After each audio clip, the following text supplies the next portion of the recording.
KOP माझा, माझं गाव माझी बातमी. नमस्कार. आज शिक्षण क्षेत्रामध्ये अनेक अधिकारी होऊन गेले आहेत, ज्यांनी प्रामाणिकपणे व ध्येयवेडेपणाने केलेल्या कामाची छाप शिक्षक आणि शिक्षण क्षेत्रावर आजही कायम आहे.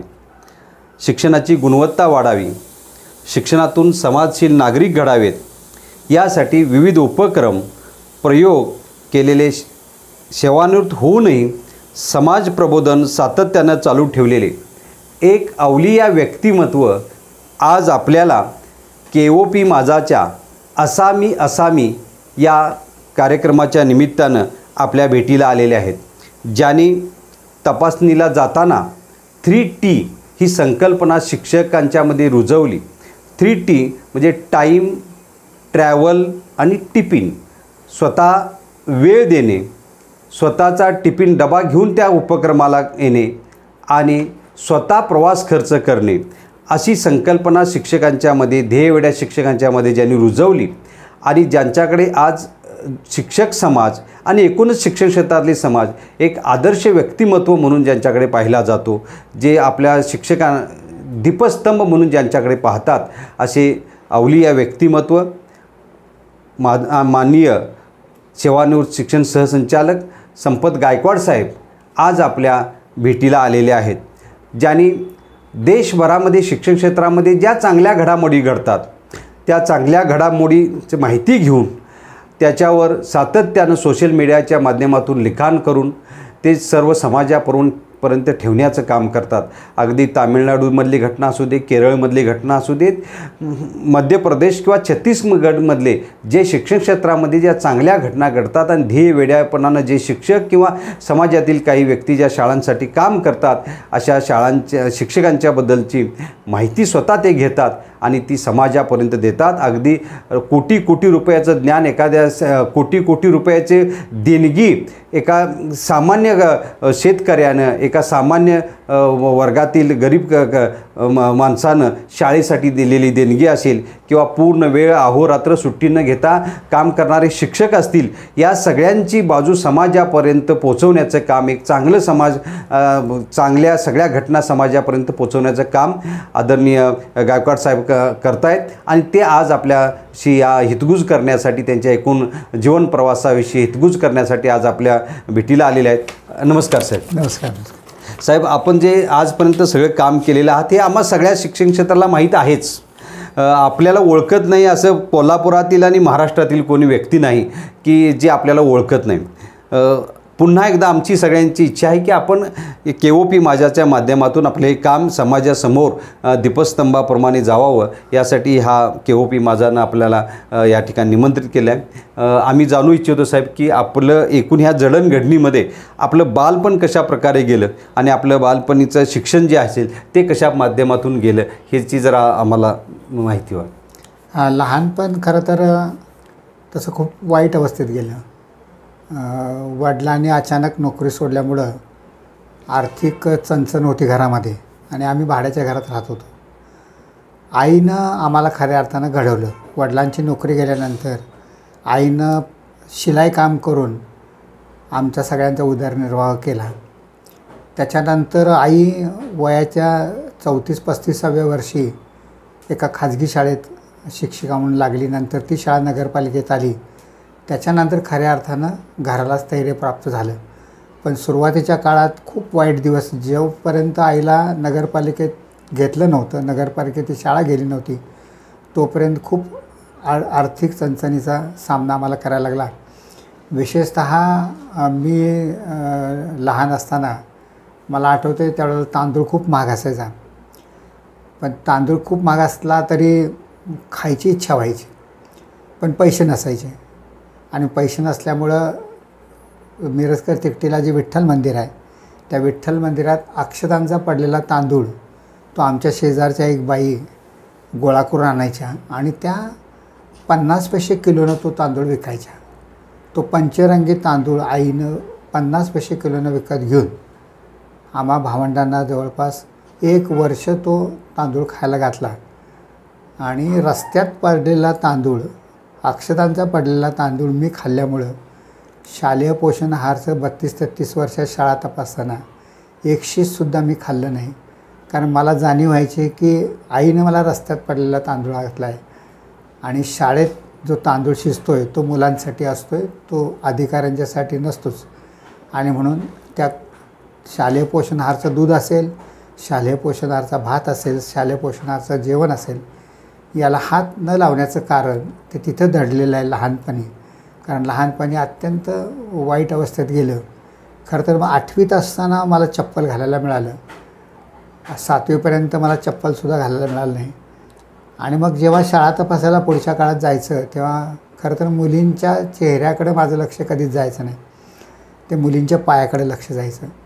ज्या मुलींच्या पायात चप्पल नाही अशा 5,000पेक्षा जास्त मुलींना नोकरीत चप्पल द्यायचा प्रयत्न केला. विशेषतः आजसुद्धा शाळेच्या गणवेशावर मुलं अनवाणी जाताना दिसतात तेव्हा खिशातले पैसे काढून त्यांना चप्पल घ्यायला मी पैसे देतो. त्याचं कारण सगळं बालपणात आहे. बालपण अत्यंत वाईट अवस्थेत गेल्यामुळं, गरिबी काय असते याचे चटके सोसल्यामुळं आणि आईनं कुणासमोर लाचार होऊ नकोस, शिक आणि शिकून मोठा हो. आपल्याला ज्या वाईट परिस्थितीत राहायला मिळालं तशी वाईट परिस्थिती दुसऱ्या कुणावर येऊ नये याच्यासाठी जेव्हा तुला जमेल तसा तू प्रयत्न कर, असं आईनं सांगितल्यामुळं खऱ्या अर्थानं मी घडलो असेन. ते आईनं मला घडवलं. माझ्या ओठाला पुढच्या बाजूला असा एक डाग दिसतो आहे जवळून बघितलं तर.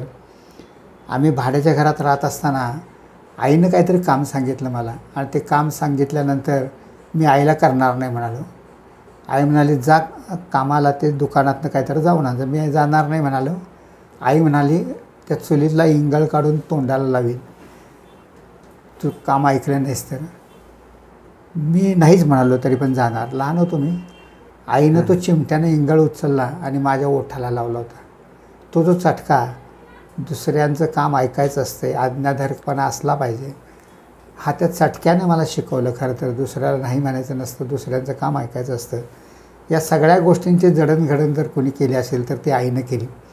लोक म्हणतात की आता खरं तर 32-33 वर्ष स्वतःचा डबा घेऊन मी शाळा तपासल्या, भेटीला गेलो. 1984 साली मी जेव्हा हजर व्हायला निघालो तो शनिवार होता. आईनं सांगितलं वार बीर काय असं नसतंय, सगळे वार सारखेच असतात. आणि म्हणून शनिवारी हजर होतो. शनिवारी ऑफिस आहे तर शाहूवाडीला. आणि शाहूवाडीला हजर व्हायला जाताना आईनं मला सकाळी डबा करून दिला आणि ती म्हणाली शाळा तपासणी लोक कशी करतात, शाळा भेटी देताना काय काय करतात हे सगळं मला माहिती आहे. तू जोपर्यंत नोकरी करशील आणि मी जोपर्यंत जिवंत असेन तोपर्यंत मी तुला घरातला डबा देत जाईन. कुठल्याही शाळेत तू शाळेचं काही जीवू नकोस, कारण जीवन गेल्यानंतर पाठीमागं काय बोलतात हे नक्की मला माहिती आहे. आणि म्हणून आई जिवंत असेपर्यंत 2000 सालापर्यंत आईने डबा करून दिला आणि पुढं माझ्या बायकोनं मी रिटायर होईपर्यंत तो डबा करून दिला. खरं तर हे आईनं त्यावेळेला सांगितलं नसतं तर माझ्यात बदल झाला नसता. या सगळ्याची प्रेरणास्थान जर कोण असेल तर आई आहे असं मला वाटते. आईला खूप वर्ष नोकरी नाही करता आली. शेवटी तिला VRS घ्यायला लागली 4 वर्ष अगोदर. साने गुरुजी शाळेत असतानाच नगरपालिकेच्या. खूप जगायला पाहिजे होती, म्हणजे खूप कष्टात केलं तिनं आणि खूप कष्टात. म्हणजे तुमच्या साहेब हे एकूण सगळ्या जडणघडणीमध्ये आईचा हा सिंहाचा वाटा आहे. तुम्ही आजपर्यंत जे सगळं जीवन, तुमचं जे जीवन प्रवास सगळा सुरू आहे किंवा ज्या तत्वानं तुम्ही आजपर्यंत साहेब सगळं हे संपूर्ण जीवन प्रवास जो आपला चालू आहे त्याच्यामध्ये आईचा एकूण शिकवण, आईची लहानपणापासूनची, याचा सिंहाचा वाटा आहे. तो आपण सांगितला की अत्यंत कष्टप्रद जीवन आपलं लहानपणी गेलेलं आहे आणि त्याची जाणीव साहेब आपण आयुष्यभर ठेवलेली आहे. आम्ही अनेक वेळा बघितलं तुमचं जे हे मुलांना चप्पल देण्याचं काम असेल, मदत करण्याचं काम असेल, अनेक वेळा आम्ही जवळून अनुभव घेतलेला आहे. आणि लहानपणीचे चटके आपण आयुष्यभर जे सातत्यानं मनामध्ये ठेवून आईनं दिलेली शिकवण आपण साहेब हे सगळे पाळत आलेला, नोकरीच्या शेवटपर्यंत आपण ती पाळले. आज तागाई ते आपण ते तुम्ही आईची तत्त्व जी आहे ते तत्त्व पालन करतात. साहेब हे होत असताना तुम्ही शिक्षक म्हणून काम केला, त्याच्याबरोबर तुम्ही अधिकारी म्हणून काम केला. तुमच्या ह्याच्यामध्ये कशी प्रेरणा निर्माण झाली की साहेब आपण अधिकारी व्हावं, हे कसं निर्माण झालं आपल्यामध्ये? खरं तर आईचं एक विस्तार अधिकाऱ्यांच्याकडे काम होतं आणि ते खरं तर लांबनं नातेवाईक लागायचे आमचे. अच्छा. आणि आईबरोबर मी पावसात एक छत्रीतनं ती पण फाटलेली, आणि त्या पावसातनं आम्ही एका त्या विस्तार अधिकाऱ्यांच्या घरी गेलो. घरी गेल्यानंतर दारावरची बेल वाजवली आणि आई म्हणाली, मी भेटायला आहे, तुम्हाला साहेबांना भेटायचं आहे. सुदैवानं त्यांची बायको पण शिक्षिका होती, पण त्या म्हणाल्या, साहेबांचा आवाज आहे, तुम्ही दारात थांबा. आणि दारात त्या पावसाचा पाऊस पडत होता, पावसात आम्ही भिजत होतो. अर्धा तास काही त्याने आम्हाला घरात घेतलं नाही. आणि मग अर्ध्या तासानं ते साहेबांनी आत येऊन बसले आणि आम्ही घरी गेलो. घरी गेल्यानंतर आईनं त्यांचं काम आहे काय ते सांगितलं. ते काही बसा म्हणले नाही ताईला, मला, मी काय लहानच होतो, मला पण काही बसा बिसा कोण म्हटलं नाही. आईनं त्यांना काहीतरी काम सांगितलं, त्याने ते ऐकलं. ठीक आहे जा म्हणाले. साधा चहासुद्धा त्या माणसानं आम्हाला कधी विचारला नाही, कारण विस्तार अधिकाऱ्यांना भेटायला एक शिक्षिका आली आहे, तिच्यावर एक लहान मुलगा आहे, ते पावसात भिजत आले. बसायलासुद्धा ते म्हटले नाही, बसा तुम्ही. चहासुद्धा त्याने विचारलं नाही. मी बाहेर आलो आणि मी आईला म्हटलं, अगं काय माणूस आहे म्हटलं, आपण त्यांच्या घरी गेलो आहे, काय असतात विस्तार अधिकारी. त्यात ती म्हणाले की शाळा तपासणारा माणूस असतो तो साहेब असतो मोठा, आणि म्हणून त्याने आपल्याला बसायला सांगितलं नाही. आणि मग त्यावेळेला असं वाटलं की अरे हा माणूस विस्तार अधिकारी झाल्यानंतर त्याचा एवढा रुबाब असेल तर आपल्याला विस्तार अधिकारी व्हायला काय हरकत नाही. आणि तेव्हा ठरवलं की आपण विस्तार अधिकारी व्हायचं. पण त्या माणसानं जसं घरात आलेल्या माणसाला बसायला दिलं नाही, घरात आलेल्या माणसाला चहा विचारला नाही, घरात आलेल्या माणसाला चहा दिला नाही. आणि म्हणून आई असताना आणि आई गेल्यावरसुद्धा जो कोणी माणूस सामान्य शिक्षक असेल तो आमच्या घरी आला, मी नसताना जरी आला, आई असताना आला, बायको असताना आला, तरी त्याचा चहा प्यायल्याशिवाय आम्ही घरातनं कधी पाठवलं नाही. कारण त्या साहेबाबद्दल माझ्या मनात जी प्रतिभा झाली होती तशी प्रतिभा माझ्याबद्दल कोणाच्या मनात होऊ नये असं नेहमी मला सारखं वाटायचं. आणि ह्या एका प्रसंगातनं मला असं वाटलं की आपण सुद्धा अधिकारी व्हायला पाहिजे, पण त्याच्यासारखा अधिकारी व्हायला नको. निश्चित साहेब, तुम्ही तो प्रसंग स्मरून ज्या पद्धतीनं तुम्हाला ते किंवा आईंचा झालेला त्या ठिकाणी जी वागणूक मिळाली ती वागणूक बदलायची डोक्यात ठेवून, आणि आपणसुद्धा एक अधिकारी असलो तरी सर्वसामान्य आपल्याकडे जे येतील त्यांना प्रेमानं मायेनं वागवणं, यासाठी एक समाजाला आदर्श घालून देण्यासाठी साहेब आपण आजपर्यंत सगळं वागलात हे आम्ही सगळ्यांनी अनुभव घेतलेला आहे. आम्हीसुद्धा आपल्या घरी आलो त्यावेळेला कधी चहा न घेता किंवा दारातूनच कधी बाहेर यायची वेळ आली. आपण नसला तरी घरी मॅडमनीसुद्धा आत येऊन बसा, काय तुमचं सांगायचं आहे, साहेबांना काय सांगायचं आहे, अशा गोष्टीचा अनुभव आम्ही अनेक वेळा घेतलेला आहे साहेब. आपण जीवनभर हे आपल्याला लहानपणी जो बसलेला जो चटका होता तो इतरांना बसू नये यासाठी, आणि इतर अधिकाऱ्यांच्यामध्ये सुद्धा आपण बघितलं साहेब, तुम्हाला आदर्श मानून अनेक अधिकारीसुद्धा त्याप्रमाणे वागतात. ही एक समाज बदलण्याच्या दृष्टीनं चांगली जमेची बाजू झाली आहे साहेब, आणि त्यातूनच आपण प्रेरणा घेऊन अधिकारी झालात. आणि साहेब आता ह्या अधिकारी झाल्यानंतर आपण अनेक शाळांना भेटी दिलात. जसं मग सांगितलं की आईनं आपल्याला की टिफिन घेऊन स्वतःच जायचं, शाळेतलं काही खायचं नाही सांगितलं, ते शेवटपर्यंत तो पाळला साहेब. ह्या शाळांना ज्यावेळेला भेटी दिला साहेब, आपण शिक्षकांना चांगल्या दृष्टीनं बदल करणं, समाजाला बदलणं या दृष्टीनं आपण प्रयत्न करत असताना साहेब, या शाळांना भेटी देत असताना आपल्याला अनेक प्रकारचे साहेब अनुभव आले असतील, आणि जे चांगले अनुभव आले त्यातील काही अनुभव सांगा, आणि जे तुम्ही आलेले वाईट अनुभव असतील आणि जे बदलाच्या दृष्टीनं काय असतील ते आलेले अनुभव आमच्यासमोर जरा माहिती द्या साहेब. खरं तर विस्तार अधिकारी जेव्हा झालो त्यावेळेला मी केवळ 26 वर्ष पूर्ण नुसतं झालं होतं माझं, आणि एवढ्या तरुण वयात मी विस्तार अधिकारी झालो. खरं तर नोकरीच्या सुरुवातीला काही अधिकारी असे भेटले, काही पदाधिकारी असे भेटले की त्याच्यामुळं माझ्यामध्ये आणखीन बदल झाला. विशेषतः भाई भिंगाडे नावाचे एक सभापती होते शाहूवाडीला, त्याने 11 वर्ष सभापती होते. आणि हा माणूस गांधीवादी माणूस 11 वर्ष सभापती असताना एकही नया पैशाचं करप्शन ज्या माणसानं केलं नाही. विशेषतः शाळांच्या इमारती असतील, दवाखाने असतील, त्याचं बांधकाम चांगलं चालू आहे का नाही बघायला खिशातनं एक खेळा घेऊन जायचे, ते खिळ्यानं ते पाडून बघायचे की ते बांधले व्यवस्थित, आणि ते नसेल तर त्याला पाडायला लावायचे. खूप त्यांच्यावर तक्रारी झाल्या, लोकांनी केल्या, पण तो माणूस शेवटपर्यंत कुणाला बदला नाही, शेवटपर्यंत त्याने केलं. तो पहिला आदर्श माझ्या जीवनातला. दुसरा आदर्श म्हणजे खऱ्या अर्थानं नानासाहेब माने. म्हणजे नानासाहेब माने जगाच्या दृष्टीने हिटलर असतील, खूप प्रशासनात त्यांनी केलं असेल, पण चांगल्या माणसाच्या मागं ठामपणे उभा राहणारा माणूस म्हणजे नानासाहेब माने. तर त्या माणसाकडनं खरं तर ऑफिसला येताना खरं तर ते आपल्या घरातनं सायकलवर यायचे डेप्युटी डायरेक्टर झाल्यानंतर, आणि मग ऑफिसची गाडी वापरायची.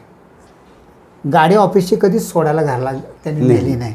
आणि मग मला काय गाडी शेवटचे 3 वर्ष मी सहाय्यक शिक्षण संचालक असताना माझ्याकडे होती, 3 वर्ष ती गाडी मी घरला नेली नाही.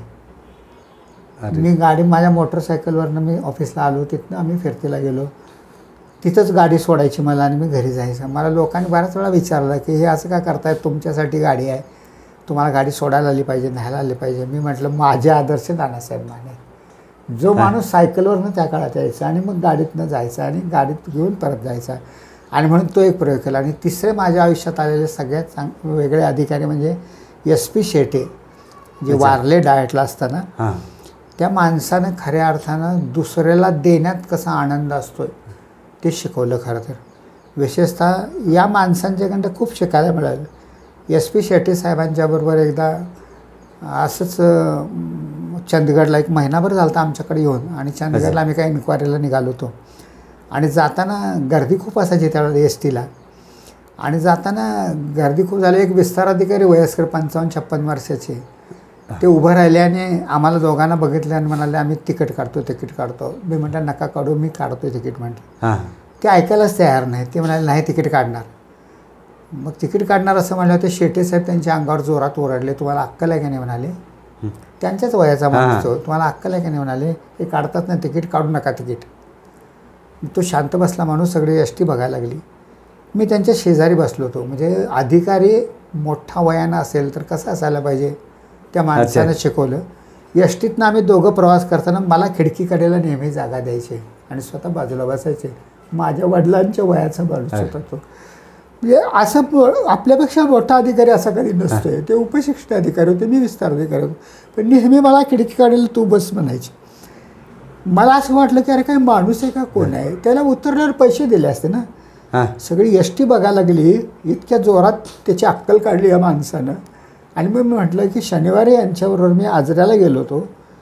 आजऱ्यात यांचा निरोप समारंभ झाला त्यावेळेला यांना 17-18 हजार रुपयाची चांदीची मूर्ती दिली होती, 800-900 रुपयाची शाल दिली होती.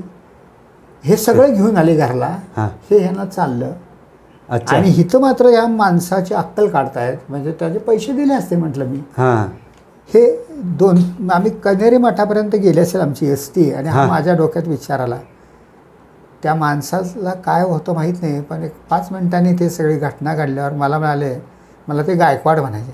मला म्हणाले गायकवाड, काल आपण आजऱ्यातनं ती 18,000 रुपयाची काहीतरी चांदीची मूर्ती आणि ती शाल आणली होती, ती काल मी अनाथ आश्रमाला दान केली म्हणे. म्हणजे त्याच्यावर ती पैसे का घेतले नाहीत हे तर सांगितलंच, पण आणलेल्या वस्तू अनाथ आश्रमाला दान करणारा माणूस तो होता. आणि म्हणून मग मला ती दुसऱ्याला शाल देणं, मिळालेली भेटवस्तू देणं, हे सगळं त्या माणसानं शिकवलं. एखादी शाल दिली तर मी घरला घेऊन जायचं त्या काळात सुरुवातीला, पण या माणसानं शिकवलं की ते आपलं नसते.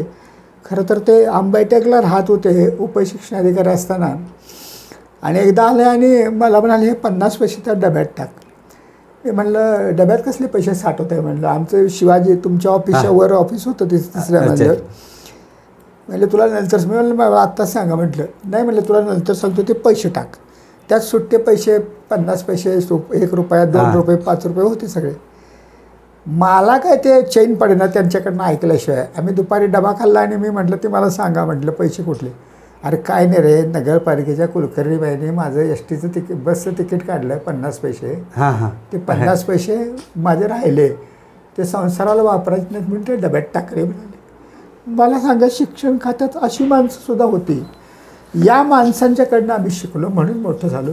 ही माणसं माझ्या आयुष्यात सुरुवातीला आली नसती ना, मी सुद्धा त्यांच्यासारखं नसतो झालो. खरं तर बघ बिघडलं असतो. म्हणजे सुरुवातीला साहेब तुम्हाला अत्यंत चांगली आदर्श माणसं तुम्हाला अत्यंत भेटली. आपण नानासाहेब माने साहेबांचं सुद्धा जे सांगितलं, नानासाहेब माने साहेबांच्या संदर्भामध्ये अनेक वेळा तक्रारी झाल्या, पण एक शिस्तप्रिय अधिकारी म्हणून, नॉन करप्ट अधिकारी, अनेक त्यांना मोह झाले. तसे साहेब आपल्या आयुष्यात सुद्धा आपल्याला सुद्धा अशा काही वेगळ्या प्रकारचे प्रलोभनं आले असतील या काम करत असताना, किंवा एखादं चुकीचं काम करण्यासाठी सुद्धा मागेल तसं रक्कम किंवा प्रलोभनं आपल्याला आली असतील, अशा काही घटना घडलीत का साहेब आपल्या खूप आयुष्यामध्ये? वेळा असा प्रयत्न केला आणि नंतर काय झालं, लोकांना माहिती झालं, हां त्यामुळे ती विचारायचं बंद केलं. हां खऱ्या अर्थानं मी हेड ऑफिसला आल्यानंतर एक पटपडताळणीला एका शाळेचं नाव सांगत नाही, हां आम्ही गेलो करवीर तालुक्यातल्या, पटपडताळणी वगैरे झाली, सगळं झालं, मी ते लिहिलं सगळं. लिहिल्यानंतर मग ते मुख्याध्यापक होते, त्यांनी मला एक पाकिट दिलं. मी म्हणलं कसलं पाकिट? नाही, आम्ही सगळ्या पटपडताळणी आलेल्या, मी प्राथमिकला होतो अर्थात, माध्यमिकची पटपडताळणी होती. नाही, आम्ही सगळ्या अधिकाऱ्यांना देतोय म्हटलं. मी म्हटलं काय पाकिटात काय आहे म्हटलं. तर काय नाही म्हणाले, 2000 रुपये पाकिटात आहे. मी म्हटलं तुम्हाला माहीत नाही माझ्याबद्दल, म्हटलं हे पाकिट ठेवा आणि शाळेतल्या कुठल्या तरी गरीब मुलाला काहीतरी ते काय जे पैसे असतील ते खर्च करा म्हटलं. पाकिट घेणारा मी माणूस नाही म्हटलं. ती पहिली घटना. दुसरी घटना, मी जेव्हा असिस्टंट डायरेक्टर झाल्यावर काही जिल्ह्यात माहिती होतं, पण एक मोठी शाळा आहे साताऱ्याला, ती पुण्याला जाताना आहे, त्यांचं काहीतरी 11वी 12वीचं काहीतरी प्रॉब्लेम होता आणि त्यांच्या मान्यतेच्या संदर्भात शिफारस करायची होती. मग मी आमचा क्लार्क आणि ड्रायव्हर आम्ही डबे घेऊन गेलो होतो. मग डबे घेऊन त्यांनी जेवण बिवण सांगितलं. मी म्हटलं नको, आम्ही डबे अंड्यात खातो. आता एवढं डबे खातायत असं म्हटल्यावर तरी लक्षात आलं पाहिजे होतं. त्या माणसाचं नाव नाही घेत, मोठा माणूस आहे तिथे, मोठा माणूस म्हणजे त्याच्याकडे अनेक माणसं जाऊन अनेक वेळा राहायची. पण ते सगळं झाल्यावर सगळं झालं आणि आम्ही परत यायला लागलो. परत येताना ते सगळं लिहून बिहून सगळं रिपोर्ट वगैरे सगळं झालं होतं. आमच्याकडं तो महेश सावंत म्हणून क्लार्क, आता क्लार्कचं नाव सांगायला काय हरकत नाही, आणि ड्रायव्हर आमचा खोत होता, आता वारला बिचारा तो. अच्छा. त्या दोघांना त्यांनी पाकिट बाहेर देत होते. ते म्हणाले साहेब पाकिट घेत नाही, त्यामुळे आम्हाला पण पाकिट नको म्हणाले. अहो तुम्ही घ्या, त्यांना कुठं कळत्यात. ते म्हणले नाही नाही, ज्या माणसाबरोबर आले त्या माणसावर पाकिट घेणार नाही. त्यांनी पाकिट ठेवलं. पाकिट ठेवल्यावर त्याची आत येऊन त्या प्रमुखाला सांगितलं काहीतरी कानात, की असं असं झालं. ते म्हणाले ह्यांना काय विचारतो कसं म्हटलं, कारण ज्या माणसाचा ड्रायव्हर पैसे घेत नाही, ज्या माणसाचा आलेला क्लार्क पैसे घेत नाही, तो अधिकारी घेणार नाही पैसे. त्याने द्यायचा पण प्रयत्न केला नाही. पाकिट गेलेली 3 तशीच ठेवली. आम्ही गाडीत आलो आणि मग मला समजलं, महेशने सांगितलं की साहेब असं असं करत होतं, आम्ही घेतलं नाही म्हणून पाकिटे ठेवली. म्हटलं एकाच्या संगतीमुळे दुसऱ्यावर निश्चित, जसं तुमच्यावर या सगळ्या चांगल्या मंडळींच्या संगतीचा परिणाम झाला किंवा विचारांचा कृतीचा, तसं तुमच्यामुळे साहेब अशाच बऱ्याच शिक्षक असतील, वेगवेगळ्या शिक्षण क्षेत्रातील अधिकारी असतील, यांच्यावरही चांगला परिणाम साहेब हा झालेला आहे. किंवा अशी अनेक उदाहरणं तुम्ही ते आता एक उदाहरण सांगितलंच असेल. साहेब आपण सांगलीला शिक्षणाधिकारी म्हणून काम केलं सगळं. या काळामध्ये आपण एक सिस्टीम चालू केली होती की जे सेवानिवृत्त शिक्षक झालेले आहेत त्यांनी ऑफिसला न फेरी मारता काय काम असेल ते आपण एक पत्राद्वारे तुम्ही मला कळवा आणि मग तुमचं काम ते होई जाईल. साहेब ही संकल्पना कशी तुमच्या डोक्यात आली आणि ही कशा पद्धतीने तुम्ही राबवली? की येणारी माणसं काही अडचणीने यायची आणि मग अडचणीने आलेली माणसं ही संबंधित लिपिकांना भेटायची. मग लिपिकांना ती माणसं भेटायला गेल्यानंतर मग डायरेक्ट त्या अधिकाऱ्याचं कधी कॉन्टॅक्टच यायचं नाही. अच्छा. आणि ते परस्पर ते काय असायचं व्हायचं, त्यांना सांगायचं, सगळं करायचं, हे करायचं ते करायचं असं व्हायचं. आणि मग त्यावेळेला असं वाटलं की अरे बाबा या लोकांनी आपल्याला भेटायला पाहिजे, म्हणजे त्यांना प्रॉपर काहीतरी सांगता येईल, प्रॉपर बघता येईल, सगळं करता येईल खरं तर. आणि म्हणून तो आम्ही प्रयत्न केला होता की जेव्हा आमच्याकडं उज्ज्वला पाटीलबाई शिक्षणाधिकारी होत्या, त्याच्यानंतर माझ्याकडे चार्ज आला थोडे दिवस, नंतर दुसरे शिक्षणाधिकारी. आणि त्यावेळेला मग आम्ही ही प्रथा अशी केली की बाबा कोणी तुम्ही इकडे येऊ नका, तुम्हाला काय असेल तर इथं फोनवर सांगा, बाकीचा निरोप द्या. डायरेक्ट त्या लोकांशी भेटल्यामुळं तुमचे नको त्या गोष्टी बाजूचं होतात आणि त्यामुळे डायरेक्ट माझ्याशी कॉन्टॅक्ट केलं तर ते बऱ्याच गोष्टी ते सुटू शकतील. भुदरगडला पण हाच प्रयोग केला की मध्ये कुणाला भेटूच नका, तुम्ही डायरेक्ट मला या गट शिक्षणाधिकारी असताना भेटायला, मला काय असेल ते मला सांगा, मला अडचण असेल तर सांगा. तुमच्या कुठल्या सह्या पाहिजे असतील तर मी 500-500 600 पेन्शनरच्या सह्या मी ST स्टँडवर बसून केले. म्हणजे त्या लोकांचा एवढा विश्वास होता. ते घाडगे सर म्हणून रिटायर झालेले होते, ते सगळे पेन्शनरांचं काम करायचं. अच्छा. मग फिरतीला जायचं असेल तर मला घाडगे सर सांगायचे की सर उद्या आम्ही सह्या करणार आहे. मी म्हटलं ऑफिसमधनं मी परस्पर जाणार आहे म्हटलं. अच्छा. स्टँडवर आहे, गारगोटीच्या स्टँडवर 400-500 लोकांच्या पेन्शनरांच्या सह्या मी तिथं करायच्या. खरं तर शिक्षकांना दाखले पाहिजे असायचे, आणखीन काय पाहिजे असायचे, याच्यासाठी सुद्धा बाकीच्या बऱ्याच गोष्टी घडायच्या. आणि मग लोकांना एकदा कळलं की अरे हा माणसाकडे डायरेक्ट गेलं की सह्या डायरेक्ट होतात. त्यामुळे असं कधी वाटलं नाही की या माणसाकडं डायरेक्ट कसं जायचं, सही कशी घ्यायची किंवा बाकीचं काय करायचं. शाळेतल्या सगळ्या तालुक्यातल्या लोकांना सुद्धा सांगितलं होतं तुम्हाला काय अडचण असेल. एवढंच नाही तर एखाद्या माणसाचे CR खराब करायची एक प्रथा होती, कारण सलग 5 CR अत्युत्कृष्ट लागले त्याला इन्क्रीमेंट मिळायच्या 2. बरोबर. मग त्याला काय करायचे, त्याचे 2 सलग लावायचे, 1 लावायचं नाही, 2 सलग लावायचे, 1 लावायचं, मिळू नये चांगल्या शिक्षकाचे सुद्धा. यावेळेला ह्या गोष्टी जेव्हा मला समजल्या की असं काहीतरी करतात, त्यावेळेला जाहीर सगळ्या 750 काहीतरी शिक्षक असतील सगळ्यांना मी सांगितलं तुम्हाला जरा जरी शंका आली की आपला त्यावेळेला केंद्रप्रमुख CR लावायचे, नंतर मुख्याध्यापक लावायला किंवा नंतर मुख्याध्यापक लावले, केंद्रप्रमुख रिव्ह्यू करायचे. तुम्हाला जरा जरी शंका आली की आपल्या बाबतीत असा अन्याय होणार आहे तर मला फक्त फोन करा, तुमचं नावसुद्धा सांगणार नाही मी त्याला काय ते. मी जेव्हा फायनल त्याच्यावर सही करेन आणि असं काही घडलेलं दिसेल तर त्या माणसाला बोलवून घेऊन तो CR दुरुस्त करायला लावेल. आणि असे 4-2 लोकांच्या बाबतीत मला फोन आले आणि त्यांच्याकडनं ते असं झाल्याचं लक्षात आल्यावर ते दुरुस्त केलं. आता अधिकारी जसा आहे तशा लोक वागत असतात खरं तर. म्हणजे हा माणूस चांगला आहे तर चांगलंच वागतात, हा हे असेल तर माणूस बाद नसतोय. अधिकारी जसा असतोय त्याच्याप्रमाणे त्यांचं वर्तन हा काय आहे त्याच्याप्रमाणे ते वागत असतात खऱ्या अर्थाने. आणि म्हणून जेव्हा जे माझ्या संपर्कात येत गेले नंतरच्या काळात त्या लोकांच्यामध्ये नक्की बदल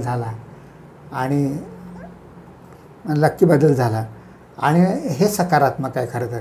म्हणजे आपल्यामुळं आपण चांगलं वागल्यामुळं दुसऱ्याच्या मी कस्टडियन काम करत असताना खऱ्या अर्थानं माझ्या सकट जेवढे सगळ्यांचं मानधन असायचं ते पहिल्या दिवशी मी रोख देऊन टाकायचं. अच्छा. लोकांच्या तक्रारी खूप असायच्या, पैसे देत नाहीत, अमकं होत नाही तमकं होत नाही, पेपरबाजी पण व्हायची त्या काळात या अधिकाऱ्यांनी पैसे दिले नाहीत असं. मग पहिल्या दिवशीच मी आल्याबरोबर चेक देऊन टाकायचा माझ्या सकट, माझे पैसे मला नकोत, हे पैसे सगळे तुमच्या आपण राहणाऱ्या 20-22 दिवशी ते त्या कस्टडीत काम करणारे तुम्ही सगळे घ्या. त्या लोकांना आश्चर्य वाटायचं की हा माणूस आमचे पैसे तर देतोयच पण आपले पैसे पण का देतोय. आणि मग नवरात्रामध्ये तिथे गारगोटीला ते 9 दिवस का साजरा करायचे आणि काहीतरी खायला आणून द्यायचे. मग मी म्हटलं 1 दिवस त्या मुलाला सगळ्या खायला मी आणून देतो. मग मी दिले 1 दिवस गारगोटीला. आमच्याकडे क्लार्क होतात, क्लार्क फारसे बदलत नसतात पण माणसामुळे बदलतात. आमच्याकडे क्लार्क होतात, तो म्हणाला साहेब तुम्हाला या लागते माझ्या शाळेत. मी म्हटलं काय झालं, नाही म्हणलं आमच्या सगळ्या मुलींना मी नवरात्रातलं 1 दिवस खायला देणार आहे. मला त्याच्या मुख्याध्यापकांचा फोन लाव, सर हे कसं काय बदललं आरवाय तुमच्यामुळे. मी म्हटलं इथलं सगळं वातावरण आहे, मी रोज काहीतरी सांगतोय त्याच्यामुळे बदललं. आणि त्याला असं वाटलं की आपण एरवी सगळ्यांचा चहा पितोय, शिक्षकांचा चहा पितोय, आपण कोणालाच देत नाही. आणि मग असं वाटलं म्हणून त्यानं 1 दिवस सगळ्या शाळेतल्या मुलींना खायला दिलं. आणि 10वीच्या दरवर्षी आता मी आल्यानंतर सुद्धा तो रिटायर झाला. रिटायर होईपर्यंत 3 मुलींना तो बक्षिसं द्यायचा 10वीत पहिल्या, दुसऱ्या, तिसऱ्याला.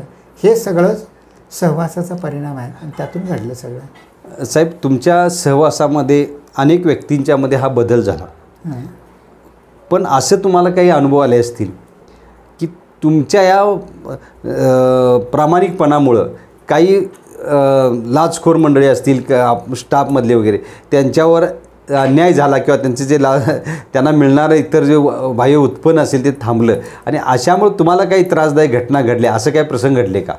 हा त्रासदायक म्हणजे कसं झालं, आपण चांगलं काम करत असताना खूप वेळेला आपण दुसऱ्यांच्या टार्गेटवर असतो नेहमीच. अगदी. आणि मग काय वेळेला मग त्या अधिकारी एखादा गोष्ट हा नियमानं करणार असेल तर त्याला सोडून सगळं करायचं. त्यानं काही लिहिलेलं असेल तर ते कागद फाडून टाकायचे, दुसरंच लिहायचं, सही न घेता लिहायचं, फिरतीवर असं लिहायचं. असं करून करायचे प्रकार अनेक झाले. खरं तर आपण चांगलं काम करत राहिलो आणि पेशाशी प्रामाणिक राहिलोच तर आपल्यावर खूप वाईट गोष्टीसुद्धा आपल्या आयुष्यात घडतात. विशेषतः म्हणजे मला नेमकं माहीत नाही कुठली घटना घडली, पण त्याला एक संदर्भ आहे म्हणून मला लक्षात आलं की मला खरं तर खूप संताप यायचा त्या कॉपीचा 10वी 12वीच्या. प्रचंड म्हणजे त्याला 7 असल्याशिवाय कॉपी मुलं नाही करत. मुलं खरं तर निष्पापच असतात. अगदी पण अगदी त्या व्यवस्थेचा दोष असतो तो. आणि मग व्यवस्था सुधारायसाठी काही मुलांच्यावर काही शेवटी नाईलाज असतो, कारवाई करायला लागते. आणि हे सगळं करत असताना गारगोटीमध्ये धाडस कोणी करायचं नाही की असं. मला बऱ्याच लोकांनी सांगितलं, खूप मोठ्या माणसांच्या बायका होत्या, सुना होत्या, त्यांनी सांगितलं की सर तुम्ही आल्यामुळं कस्टोडियन म्हणून अच्छा की आम्हाला धाडच निर्माण झालं, आपण कॉपी करायचं. आणि मग बऱ्याच वेळेला तिथल्या एका विस्तार अधिकाऱ्याला घेऊन आम्ही ते करत होतो. एकदाच झालं ते. आणि बऱ्याच मुलांच्या कॉपी पकडल्या गेल्या. कॉपी पकडल्या गेल्यानंतर मी बुधरगडमध्ये झालं ते सगळं झालं. आम्ही काही ते कुणालाही केलं नाही. मला एका मुलानं तर कॉपी करत असताना मनगट पकडल्यावर मला पाडलं होतं. मी काय कस्टोडियन होते. अच्छा. मला तिथला फोन आला की सर ते कॉपी करेल पोरगा ऐकत नाही, तुम्ही या. हां. माझा काही रोल नाही त्याच्यात. माझं काम पेपर घेणं, पेपर देणं, पण ते सहन व्हायचं नाही. आणि मग मी गेलो, त्याचा हात धरला, मनगडात कॉप्या लिहित होतं ते. मी तुला लिहून देणार नाही म्हणलं, मला बसायला लागेल तर चालेल. आता हे लिहून देत नाही असं म्हणलं, ते उत्तरपत्रिका आणि प्रश्नपत्रिका दोन्ही घेतलं त्यानं. आणि मला ढकलून पाडलं बाकात. आणि बाकात पाडलं आणि ते गेलं तसंच. गेल्यानंतर ते घाबरले की प्रश्नपत्रिका पण गेली आणि उत्तरपत्रिका गेली पहिल्या अर्ध्या-पाऊण तासात. मी म्हटलं काय काळजी करू नका, मी रिपोर्ट करतो की ते घेऊन गेले. आणि बाहेरनं काय येणार नाही याची दक्षता घेऊ फक्त. जाऊ दे म्हटलं, एक उत्तरपत्रिका नाही मिळाली तर काय फरक पडत नाही म्हटलं. मग या सगळ्या पार्श्वभूमीवर एकच दिवस आमचा विस्तार अधिकारी माझ्याबरोबर होता. नंतर म्हटलं तू येऊ नकोस, तू स्थानिक आहेस, मला काय व्हायचं ते होऊ दे, त्याला अडचण नको. आणि त्याचं लक्षात आलं की तो गावी जाताना एक ट्रकवाल्यानं त्याच्या अंगावर गाडीवर ट्रक घालायचा प्रयत्न केला. त्यानं गाडी त्या चरीत पाडली आणि ट्रक गेला पुढं. त्याला काय झालं. आणि त्यानं मला नंतर सांगितलं की ते ट्रक ओळखला, ते गाव कुठला मुलगा ओळखला, त्याच्या घरी जाऊन मग ते आमच्या घरातल्या लोकांनी सगळ्यांनी तंबी दिली वगैरे सगळं. नंतर लक्षात आलं की ते पोरगं 12वीला होतं. त्याचं कॉपी पकडली. नंतरच्या काळात एक थोडे दिवस गेले आणि मी 9:15च्या दरम्यान ऑफिसला जायचो रोज. म्हणजे वेळ कधीच चुकवले. मी इथे DYD ऑफिसला असताना सुद्धा 10ला ऑफिसला जायचं. गारगोटीला असताना तर मी 9:15ला ऑफिसला जायचं. अडचण व्हायची, दार उघडायची. माझ्याकडे किल्ल्या असायच्या आणि किल्ल्या घेऊन माझं मी दार उघडायचा, काच पुसायचा, लाईट लावायचा, माझं मी बसायचं काम करत. आणि मग मला एका स्टँडवरच्या माणसाने एक प्रसाद दिला. हे प्रसाद तुम्ही खूप चांगलं काम करता, तब्येत चांगली नसती. आणि तो प्रसाद दिला. आणि प्रसाद मी तो ऑफिसमध्ये गेलो, म्हटलं चहा घेऊया. नको म्हटला, मी जाणार आहे कोल्हापूरला. मी आल्यानंतर मी 2 घास, यातला शिरा एक होता आणि एक कुंदा होता. त्यातला एक घास जेवताना, एक चपाती मी सकाळी 9:30ला खायचा आणि एक चपाती दुपारी खायचा. तेवढा खाल्ला आणि मला गरगर आला, उलट्या व्हायला लागल्या. उलट्या व्हायला लागल्यानंतर मग मी म्हटलं काहीतरी वेगळं आहे, कारण प्रसादानं झालं आहे असं. मग तिथं ते डॉक्टर होते, त्या डॉक्टरांच्याकडे, चव्हाण डॉक्टर राजीव चव्हाण, त्यांच्याकडे मला ते गाडीतनं उचलून नेलं. ते म्हणाले बहुतेक यांच्यावर पॉयझनचा प्रयोग झाला आहे, ते काय प्रसाद आहे घेऊन या. ते आणल्यानंतर त्यात हिरवं स्फटिक स्वरूपात ते पॉयझन होतं. आणि मग त्यांनी मला ते सलाईन लावलं आणि अष्टराधारला आणलं. 5 दिवस ॲडमिट होतं ते. मग नंतर मला पोलीस वगैरे आले, सगळं झालं. आणि कुणावर तक्रार आहे, मी म्हटलं तक्रार कुणावरच नाही म्हटलं. ज्यांना असं वाटतंय की माझ्यामुळं त्यांच्यावर अन्याय झाला असेल, त्यांनी कदाचित केलं असेल. मला कोणाची तक्रार म्हणजे चांगलं काम करत असताना साहेब, खूप ज्यांना आडमार्गानं काम करून घ्यायचं आहे, खूप टॉर्चर करतात, बोलतात, अपमानास्पद बोललं जातं आहे किंवा मग निग्लेक्ट केलं जातं. या सगळ्या गोष्टी वाटेला नक्की येतात. तशा खूप घटना घडल्या, वाईट घटना. म्हणजे केवळ एखादी गोष्ट केली नाही म्हणून मग त्या गोष्टी वरिष्ठांच्याकडनं पण होत राहतात नेहमी. पण ते वाटणीला आलंच, म्हणजे ह्या गोष्टी येतातच सगळ्यांच्याच. एवढ्या साहेब आपल्या म्हणजे अशा प्रकारचे प्रसंगी आपल्या वाटणीला खूप आले. नानासाहेब मानेंना सुद्धा प्रचंड त्रास सहन करावा लागला. मग आपल्या वाटणीला सुद्धा असे प्रसंग आल्यानंतर आपल्या मन कधी विचलित झालं नाही काय साहेब? म्हणजे ज्या चांगल्या तऱ्हेनं आपण काम करतोय आणि हे काम करून चांगलं काम करून सुद्धा आपल्याला जर अशा प्रकारचे त्रास होत असतील तर आपण या मार्ग सोडावा असं डोक्यात कधी विचार आले नाहीत का साहेब? असं कधीच वाटलं नाही की आपण जे करतोय ते चुकीचं आहे. मी त्याच्यानंतर ती घटना घडली, त्याच्यानंतर परीक्षा होती नंतर काही दिवसांनी. त्याच ज्या पद्धतीनं मी करायचं त्याच पद्धतीनं मी ते सगळं केलं. म्हणजे मला काय त्याच्यात झालं, आमच्या गाडीवर दगडफेक झाली आहे, गाडी अडवली आहे आमची, घेराव घातला आहे, गाडीवर दगड मारले, खूप प्रकार करण्याचा, कोंडून घालायचा प्रयत्न झाला आहे आमच्या पथकाला. हे सगळं जरी झालं असलं तरी मी हे काही बंद नाही केलं. म्हटलं आपल्याला जे काय व्हायचं ते होऊ दे, पण जी व्यवस्थेला लागलेली कीड आहे ती कीड दुरुस्त करायला पाहिजे याच्यासाठी प्रयत्न केला. आणि असं कधीच वाटलं नाही की आपण हे बंद करूया, असं कधीच वाटलं नाही. शेवटी माणसं सुधारली नाहीत तर आपण सुधारायचं नाही असं नसतं. आपल्याला जे काम करायचं ते आपण निश्चितपणाने करूया. पण ज्या भुदरगड तालुक्यामध्ये असं घडलं, त्याच भुदरगड तालुक्यानं एखाद्या माणसाचं पदोन्नती झाल्यानंतर त्याच्या वजना एवढी पुस्तकं देणारं आपल्या 5 जिल्ह्यात कुठली घटना घडली नसेल. माझं 72 किलो वजन होतं, 72 किलो पुस्तकं माझ्या शेंडापला देतील माणसं. पण बदली झाल्यानंतर प्रमोशन झाल्यावर 72 किलो पुस्तकं. जरी साहेब एक ठराविक तुमच्या स्वभावामुळं किंवा प्रामाणिकपणामुळं काही ठराविक लोकांना ते अडचण वाटत असेल, पण मेजॉरिटी शिक्षक वर्ग असेल किंवा समाजातील घटक असतील ज्यांना शिक्षणामध्ये सुधारणा पाहिजे असते, ती मंडळी साहेब आपल्या सदैव बरोबरच होती. गारगोटीमध्ये साहेब आपण बराच काळ खूप चांगलं काम केलं. तिथे काही नवनवीन उपक्रम किंवा पहिली दुसरीच्या मुलांच्यासाठी स्पर्धा परीक्षा वगैरे आपण त्या ठिकाणी साहेब आयोजित केला. त्याचा अनुभव कसा होता आणि आपण साहेब कोणत्या उद्देशानं त्या लहान मुलांपासूनच्या स्पर्धाचं आयोजन केलं? विशेषतः भुदरगड तालुक्यामध्ये स्कॉलरशिपचं काम चांगलं असायचं, पण राधानगरी तालुक्याचं सगळ्यात चांगलं काम असायचं. आणि मग जेव्हा केव्हा तरी एकदा भुदरगड तालुका पहिला आला होता आणि मग मला असं वाटलं की अरे इथे शिक्षक चांगले आहे, मुलं चांगले आहे, मग यांच्यासाठी काहीतरी वेगळं, म्हणजे अगदी पहिलीपासून असा बेस जर तयार केला तर आपण राधानगरीला नक्की मागं टाकू शकतो आहे. असं वाटल्यानंतर आम्ही ती पहिलीची परीक्षा, भुदरगड टॅलेंट सर्च नावाची पहिली आणि दुसरीची 50 प्रश्न असायचे आणि 6 पानी पेपर असायचा आणि फुकट द्यायला सुरू केले आम्ही. आणि पुस्तक प्रत्येक शाळेला एक दिलं. सुरुवातीला काही शाळांनी, काही लोकांनी विरोध केला की मला अगदी आमच्या CO मॅडम पण म्हणाल्या, अहो हे RTमध्ये बसत नाही, तुम्हाला यांची परवानगी काढायला लागेल.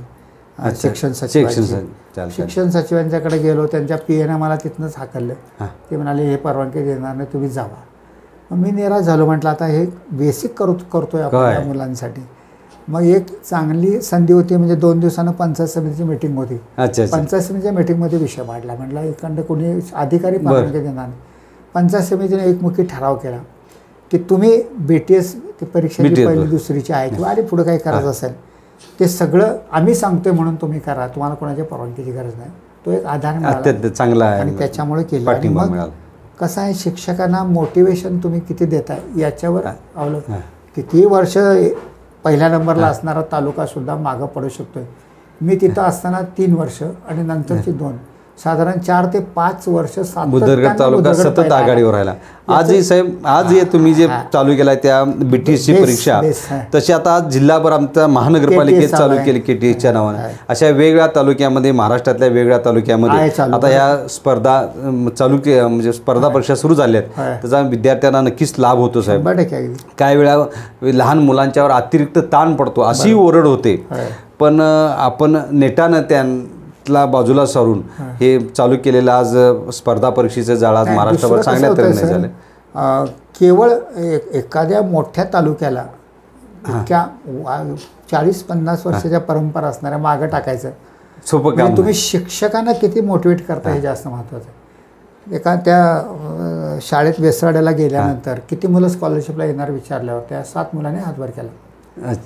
मग त्या मुलीनं हात वर केला. म्हणलं तू राज्यात किती येणार सांग. ती म्हणाली मी पहिली येणार. मी म्हटलं तुझा सत्कार करायला मी शाळेत येतो. हे सगळं झालं आणि मी आल्यानंतर मला शिक्षकांनी सांगितलं की त्यातला एक जो मुलग्यानं हात वर केला आहे त्याच्या घरात लाईट नाही मिळाली. मी ऑफिसमध्ये गेलेलो, परत वर्गात आलो 7वीच्या, आणि म्हटलं तुझ्या घरात लाईट नाही का? तर नाही. मग अभ्यास कुठं करतोस? शाळेत. मी म्हटलं तू जर स्कॉलरशिपला आलास तर तुझ्या घरात लाईट बसवायची व्यवस्था माझी.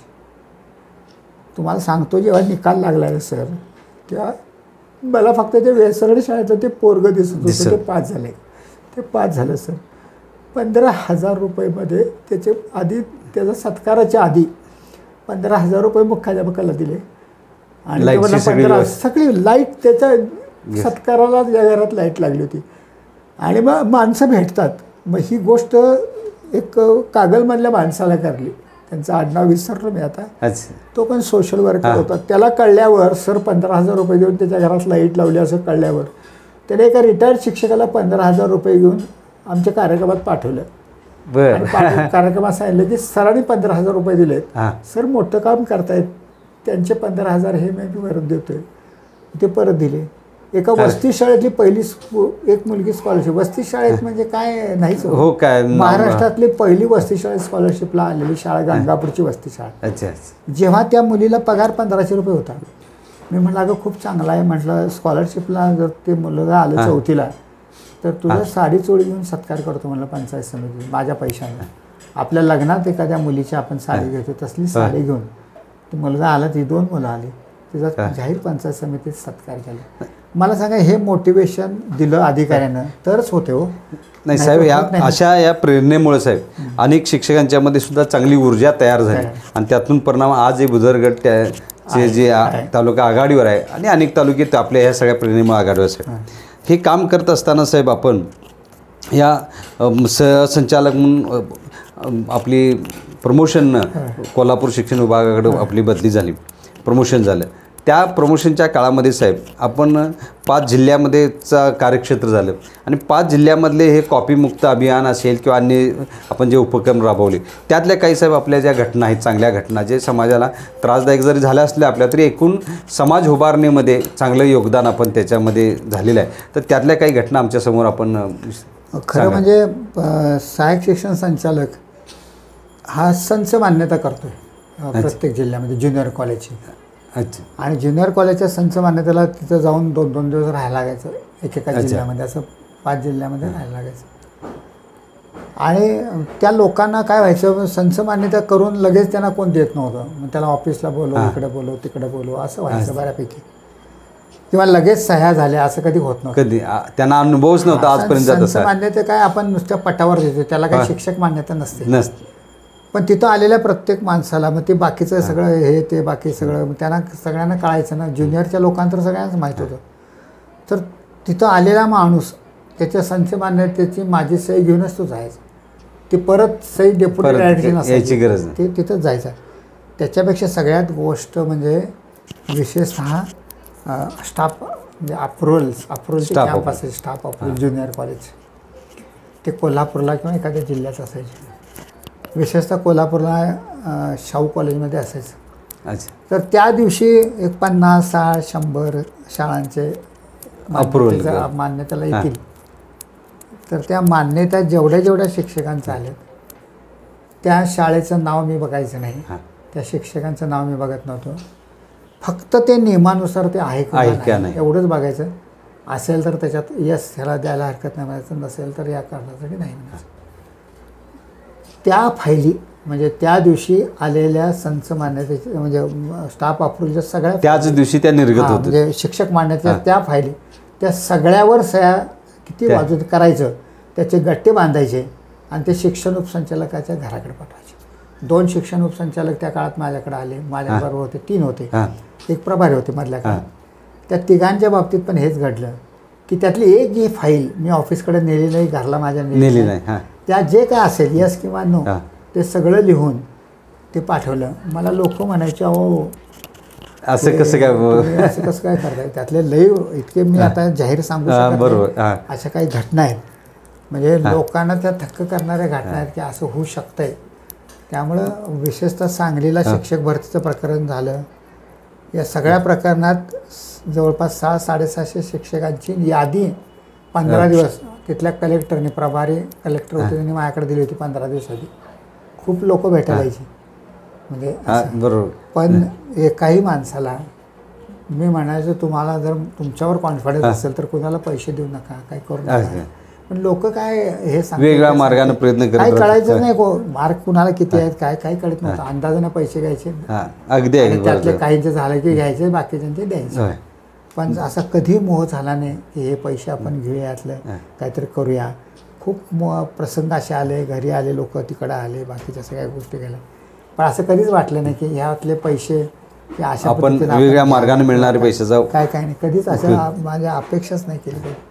साहेब आपण हे सगळं करत असताना साहेब एक उत्कृष्ट हे सगळं काम आपण आयुष्यामध्ये केलं, याचं निश्चित तुम्हाला चांगल्या तऱ्हेचं समाधान लाभतं. आज साहेब एकूण हा शिक्षण क्षेत्रातला तुमचा प्रवास, सहसंचालक होऊन आपण निवृत्त होईपर्यंतचा प्रवास, एकूण जर तुमचं हे या कालावधीचं जर मूल्यमापन केलं तर आपल्याला काय वाटतं साहेब? तुम्ही एकूण जे काम केलं त्याचं थोडक्यात तुम्हाला बाबा ह्या कामाबद्दल तुम्ही अत्यंत समाधानी आहात किंवा आणि काय तुम्हाला त्या संदर्भात वाटतं साहेब? या संदर्भात खरं कसं असतं की लोक काय करतात हे जास्त महत्त्वाचं नसतं, आपण काय करतो हे जास्त महत्त्वाचं.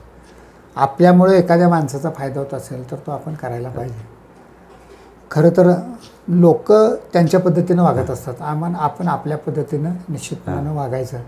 आपण आपल्या पद्धतीनं वागत गेलो तर निश्चितपणानं जे काय थोडंसं असे ना काय यश, पण ते यश आपल्याला नक्की मिळत असते आणि लोकांना वाटते की हा माणूस प्रामाणिक आहे किंवा ह्या गोष्टीचा काही प्रसार फार करायला लागत नाही, ते आपोआप काही गोष्टी लोकांच्यापर्यंत निश्चितपणानं माहीत होतात. खरं तर खूप वेगळ्या गोष्टी म्हणजे निश्चितपणानं करायचा प्रयत्न केला. म्हणजे आम्ही ती समाजभान शिबिरं घेतली आणि त्यातनं काही माणसं तयार झाली. उदाहरणार्थ भुदरगडला दीपक मेंगानी माझा विद्यार्थीच होता. म्हणजे आत्ता ज्याचं नाव घ्यावं अगदी आणि जो रिटायर होईपर्यंत बदलणार नाही असा माणूस म्हणजे दीपक मेंगानी. म्हणजे ही माणसं कशी होतात, तुम्ही सुरुवातीला चांगले अधिकारी आपल्या सभासदात आले तर अधिकारी पण बदलतात. खरं तर तपासणीला मार्चमध्ये एकदा तो गेला तिथे, मी तिथं असताना विश्वास पण होता आणि तो पण विश्वास पण तसाच तयार झाला की कुठल्या शाळेकडनं काय बाकीचं काय हे न करता त्याचं वेगळ्या पद्धतीनं सगळं चालू आहे. आणि तो गेल्यानंतर अनुदानचे 4थीपर्यंत आणि 5-6-7 अनुदान त्यांनी कोल्ड्रिंक मागितलं आणि कोल्ड्रिंक फक्त अनुदानी शिक्षकांना मागितलं.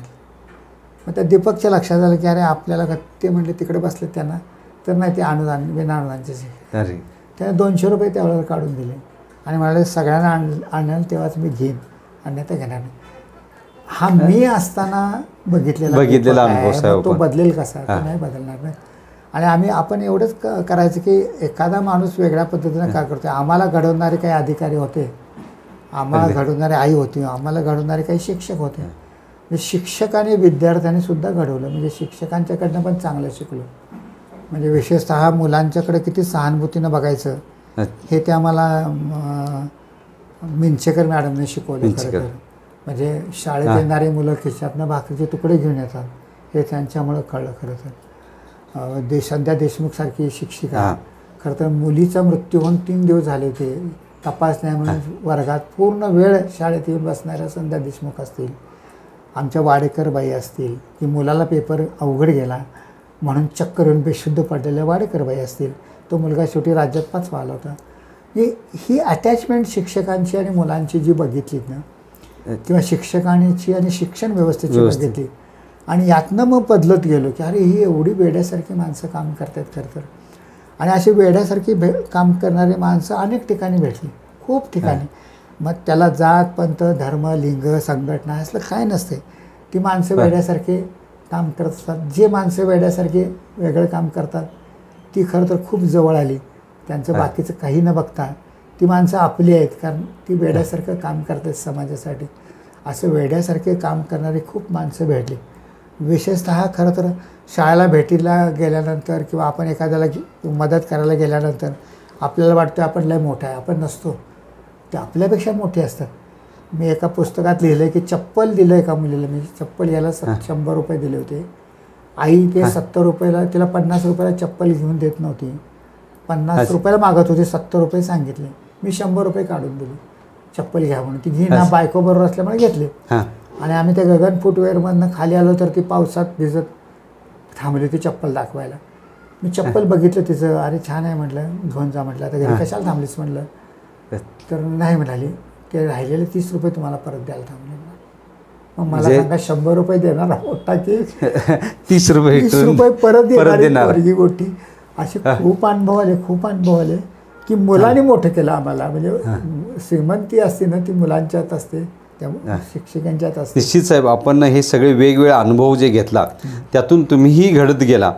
साहेब आज समाजामध्ये एकूण ही स्थिती जर आजची पाहिली, तुम्ही घेतलेले अनुभव असतील किंवा तुम्ही सगळ्यांना आम्हाला दिलेले अनुभव असतील त्याच्यामध्ये आणि आजच्यामध्ये तुम्हाला काही फरक जाणवत असेल आणि तरीसुद्धा तुम्ही साहेब आज देशभरातल्या वेगवेगळ्या या शिक्षण क्षेत्रामध्ये ज्या चांगल्या घटना घडतात त्याचं संकलन करून ते तुम्ही आमच्यापर्यंत सगळ्यांच्यापर्यंत पोहोचवता. हे साहेब तुम्हाला कसं सुचलं आणि हे का करावं असं वाटलं साहेब तुम्हाला? काय झालं, कोरोना काळामध्ये कुठं बाहेर जाता येत नव्हतं, व्याख्यानाला वगैरे जात नव्हतं. आणि मग कोरोना काळामध्ये काही घटना व्हॉट्सअपला यायच्या किंवा करायच्या आणि मग मला असं वाटलं का अरे हे वेळ काम आहे खरं तर. आणि मग मला असं वाटलं की या घटना जर लोकांच्यापर्यंत आपण पोचवल्या तर निश्चितपणानं त्याच्यातनं प्रेरणा मिळेल. अगदी परवाचीच एक घटना अशी मला वाटते, आदिवासी पाड्यावर काम करणाऱ्या शिक्षकाच्याबद्दल मी लिहिलं होतं 3-4 घटना. तर एक कल्पना कुंभार नावाची मुलगी नगरपालिकेला शिक्षिका आहे, नवरा बँकेत आहे कुठेतरी. तिने त्याच्यावर लिहिलं आहे की मी नवऱ्याला काल सांगितलं म्हणाली की रिटायर झाल्यावर आपण आदिवासी पाड्यावर जाऊन राहूया आणि आदिवासींची मदत करूया. हा परिणाम आहे ना. हिनं विद्यार्थिनी म्हणून मला लगेच सांगितलं. काहींच्या मनात ही भावना आली असेल. बरोबर. आणि मग केवळ शिक्षकच करतात असं नाही, शिक्षकाच्या पलीकडे जाऊन सुद्धा वेड्यासारखे काम करणारे मुलं आहेत. आता उद्या परवा एखादी एक गोष्ट येईल, म्हणजे श्यामला नावाची एक बस कंडक्टर, 5 बहिणी शिकता आलं नाही, नवरा मेंढपाळ, त्यानं शिकवलं आणि शिक म्हणाला हुशार आहेस तर. आणि ती कंडक्टर म्हणून नोकरी लागली. आणि कंडक्टर म्हणून नोकरी लागल्यावर ती म्हणाली की अरे मी शिकले, माझ्यासारखी इतरांची अवस्था नको, म्हणून ती झोपडपट्टीतल्या मुलांना एकत्र करून दिवसभर कंडक्टरचं काम करायचे आणि संध्याकाळी शिकवायचे. मग हे शिकवत असताना दुर्दैव कसं एखाद्याच्या मागे लागतंय आणि त्याच्यावर सुद्धा मात करत माणसं कशी तयार होतात त्याचं ते उत्तम उदाहरण. ती श्यामला ते शिकवून ते सगळं करत असताना नवऱ्याला आनंद वाटायचा, बायको काम करून पोरांना शिकवायची. आणि मग काही मुलं अशी भुकेली यायची तिच्या लक्षात आलं आणि मग नवऱ्याला सांगितलं की माझ्यातला निम्मा पगार या पोरांसाठी खर्च करूया. अहो मला सांगा, कंडक्टर बाई पैसे किती मिळणार पगार त्यांना किती साहेब? 50 मुलं यायची, त्यातले पैसे काय तर संध्याकाळी रोज खायला द्यायची पोरांना. ते भुकेली पोरं येतात. आणि तिचं दुर्दैव वाईट एवढं की तिला ब्रेस्ट कॅन्सर झाला शेवटी. कॅन्सर झाल्यावर निदान झालं, त्याच्यावर उपचार सुरू आहेत आणि उपचार सुरू आहेत. आणि उपचार सुरू असताना सुद्धा नवरा म्हणाला आता तुला ते कॅन्सरचं निदान झालं आहे, उपचार सुरू आहेत. ती म्हणाली मी नोकरीला जाते, माझ्यावर उपचार सुरू असले तरी पोरांच्यावरचे शिक्षणाचे उपचार मी बंद करणार. आजही त्या पोरांना संध्याकाळी शिकवते. आता कंडक्टरचा काय संबंध हो शिक्षक? काही संबंध नाही साहेब. पण ही ध्येयवेडी माणसं, पोलीस असे आहेत की दिवसभर ड्युटी करून संध्याकाळी शिकवणारे, काही डॉक्टर असे आहेत की दिवसभर ड्युटी करून संध्याकाळी शिकवणारे. ही वेडीच माणसं आहेत ना सगळी खरं तर. काही इंजिनियर आहेत की ते सुद्धा दिवसभर काहीतरी करतात, संध्याकाळी मुलांना शिकवतात. म्हणजे केवळ आपण शिकलो म्हणून या मुलांना यांचं शिक्षण बंद होणे, त्यांना मदत व्हावी म्हणून समाजामध्ये अशी जी लोक आहेत, मला इतक्या त्याच्या लाईक येतात, इतक्या चांगल्या येतात, इतक्या चांगल्या. खूप सवय आपण जे लिहिता ते पूर्ण महाराष्ट्रभर आणि अगदी कर्नाटक जवळच्या राज्यांच्या मध्ये सुद्धा जिथं मराठी वाचलं जातं तिकडे साहेब ते फॉरवर्ड केलं जातं. त्यामुळं ही समाजामध्ये वेड्यासारखी काम करणारी जी मंडळी आहेत समाज बदलासाठी ते आमच्यापर्यंत पोहोचवता. निश्चितच साहेब हे आम्हालाही प्रेरणादायी घटना घडलेल्या आहेत. साहेब आज एकीकडेही तळमळीनं काम करणारी माणसं समाजामध्ये आहेत आणि दुसरीकडे बघितलं साहेब आपण की सरकार म्हणून शिक्षणाकडे ज्या पद्धतीनं अजूनही लक्ष द्यायला पाहिजेत ते पुरवतात का असं वाटतं आपल्याला? आपण एवढे वर्ष शिक्षण क्षेत्रामध्ये कार्यक्रम काम केला, सरकारची भूमिका या संदर्भामध्ये आपल्याला काय वाटते साहेब? जरी शासनानं प्रशासन हे नेहमी निवडलेलंच असते, ते सकारात्मक असतेच असं नसते, पण एखाद्या पोस्टचा एखाद्या गोष्टीचा परिणाम समाजावर होतो. भोग नावाचा शिक्षक, त्याची जी शाळा आहे विचारे विद्यालय, त्याची बातमी कृष्णा के.पी. पाटील नावाच्या एका क्रीडाईच्या माणसानं ऐकली आणि तो माणूस त्या बातमीच्या आधारे मिलिंद यादवला घेऊन त्याच्या शाळेत गेला. त्यानंच ते सगळे 4 वर्ग वगैरे बघितले आणि तो म्हणाला की मी क्रीडाईतनं तुला 3 खोल्या बांधून देतो. ही सकारात्मक बाजू. एका उस्मानाबादचं काल मला मिळालं की 80-88 वर्षापूर्वीची शाळा मुलींची, उर्दू आणि मराठीची, आणि ही शाळा पडायला झाली आहे, भव्य इमारत, मोठं क्रीडांगण. आणि मग गेले 5 वर्षापासून 50,000 रुपये दरमहा 15 शिक्षक काढतायत. साधारण 3-4,500 रुपये शिक्षक. आणि ती शाळा 340 फुटाची आज केली आहे खरं तर. म्हणजे शासनाला ती इमारत दुरुस्त करा, भव्य बंद पडू नये, 88 वर्षाची परंपरा असणारी शाळा आहे. मग मी आज त्याच्यात लिहिले की अरे रोटरी क्लब आहे, लायन्स क्लब आहे, क्लब आहे, याने त्या शाळेला मदत करावी ना. आणि शिक्षक धडपडून 50,000 रुपये खर्च करतात, 6 रिक्षा आणि 2 बस असं या पगारातनं घालतात. आणि या सगळ्या या मुलींना जर गेल्या 8-10 वर्षात शाळेत आणलं नसतं, 13-14व्या वर्षी या मुलींची लग्न लावून त्यांना पाठवून दिलं असतं. या मुलींची लग्न राहिली, 5वी ते 12वी शाळा आहे. खरं तर जिल्हा परिषदेची शाळा ही, आणि असं असताना ह्याच्यावर दुर्लक्ष होतं आहे. पण शिक्षकांच्यामुळं किंवा एखाद्या बातमीमुळं त्या लोकांच्यापर्यंत पोचल्यामुळं समाजातली लोक जागी होऊन या शाळेसाठी काही प्रयत्न मदत करतात तर निश्चितपणानं मदत होऊ शकते. शासनाकडनं काय सगळंच अपेक्षा करतीलच ते पूर्ण असं नाही, कारण त्यांना याच्यात काही देणं घेणं नाही. पण शिक्षकांनी समाजात जाऊन हे ठामपणानं सांगितलं की हे असं आहे, तर निश्चितपणानं समाजाकडून होतंच. आणि शासनाला नाईलाज असतो, काही गोष्टी कराव्या लागतील असं मला वाटते. आणि म्हणून शासन हे देईलच याची काही गॅरंटी नाही, पण शिक्षक आणि मनावर आणलं, समाजानं मनावर आणलं तर ते शासनाला द्यायला भाग पाडू शकतात, याच्यावर ठाम विश्वास आहे. आणि असं बऱ्याच ठिकाणी निश्चितपणानं चांगलं घडलेलं आहे असं मला वाटतं. पुढच्या काळातसुद्धा घडत राहील. निश्चितच साहेब, आपण सूर्य उगवणार आहे या आशेवरच आपण जगत असतो. आपण समाजातील अनेक अशा या चांगल्या घटना आमच्यासमोर ठेवल्या आणि एकूण एक शिक्षण क्षेत्रामध्ये अगदी शिक्षकापासून ते शिक्षण सहसंचालक होईपर्यंत आपण जे काम केलं, हे सगळ्या आम्हाला सर्व शिक्षकांना, शिक्षण क्षेत्रात काम करणाऱ्या सर्व मंडळींना एक आदर्शवत काम असं या कामाचा अनुभव आम्ही सगळ्यांनी घेतलेला आहे साहेब. आज आपण KOP माझाच्या स्टुडिओमध्ये या ठिकाणी आला साहेब. आणि आसामीच्या माध्यमातून उपक्रम जो KOP माझानं चालू केलेला आहे, त्यामध्ये आपण आपलं अनुभव कथन केलं, एकूण आपला जीवन प्रवास उलगडला. आणि आपला हा जीवन प्रवास साहेब निश्चितच भविष्यामध्ये सगळ्या होऊ घातलेल्या शिक्षकांना असतील किंवा शिक्षण क्षेत्रामध्ये अधिकारी म्हणून जे काम करू शकतात, जरी एका बाजूला व्यवस्था बरबटलेली असली तरी नानासाहेब माने असतील, आपण असाल किंवा शेळके साहेब असतील, अशी अनेक मंडळी आज तागायत, आता दीपक मेंगाने सरांचा सांगितला, विश्वास सुतार सांगितला, अशी अनेक मंडळी आजही शिक्षण क्षेत्राचं पावित्र्य टिकून चांगलं काही घडवण्याचा, आदर्श निर्माण करण्याचा प्रयत्न करतात. आणि निश्चितच आपली ही वाटचाल आपल्या सर्वांना KOP माझ्याच्या सर्व प्रेक्षकांना, दर्शकांना निश्चितच अभिमानास्पद आणि प्रेरणादायी अशी झालेली आहे. आणि आपल्या वाटचालीवरूनच आम्ही निश्चितपणे पुढील वाटचाल करू अशी आपल्याला खात्री देतो. आज आपण KOP माझ्याच्या स्टुडिओमध्ये आला आणि आपण प्रदीर्घ अशी आपली ही मुलाखत आपण दिली, त्याबद्दल KOP माझाच्या वतीनं आपले मनपूर्वक धन्यवाद. ताज्या बातम्यांसाठी माझाला सबस्क्राईब करा आणि बेल आयकॉन प्रेस करा.